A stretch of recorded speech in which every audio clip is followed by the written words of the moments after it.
Okay, today we're talking about how current behaves in a series circuit.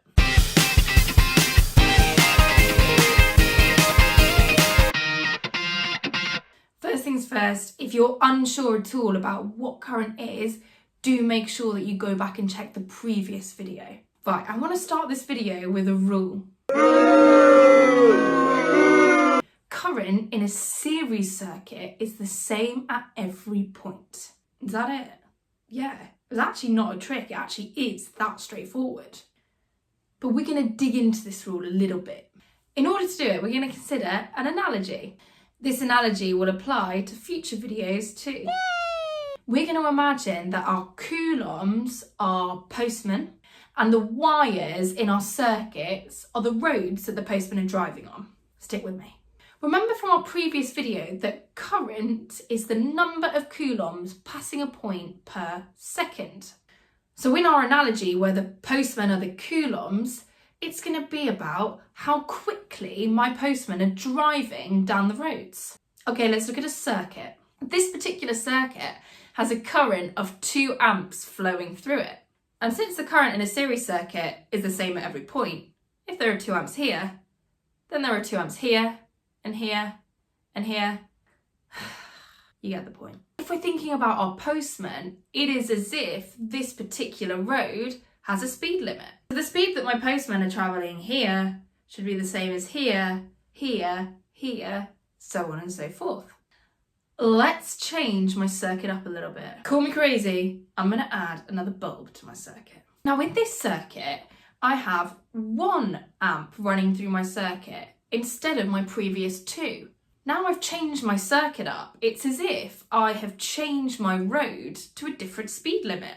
So now the current and the speed of my postman is lower, but it's still the same on every point of the circuit or on every point of the road. So if it's 1 amp here, it's 1 amp here, here, here, here, here, here, here. One component that we can use to easily change the current that is running through our circuit is a variable resistor. And it does what it says on the tin. Varies the resistance in the circuit. Imagine you have a circuit like this. There's my variable resistor. If I increase the resistance of that resistor, then I lower the current that is going through my circuit. I've made it harder for my coulombs to flow. It's like the speed limit of my road is really low, and my postmen are forced to move slower.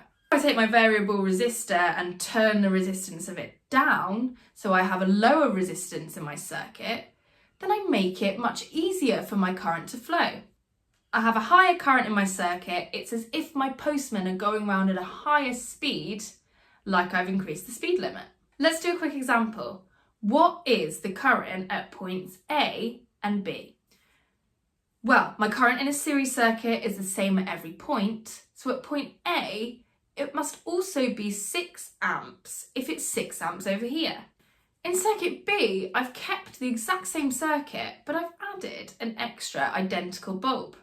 Because I've now changed the resistance of my circuit, I've made it more difficult for my current to flow, then my current is going to be lower in this circuit. Because I've had double the bulbs and effectively doubled the resistance, then I'll have half the current that I had in my previous circuit. Thanks for watching. Please make sure you download the notes and check out the next video to see what happens to current in parallel circuits.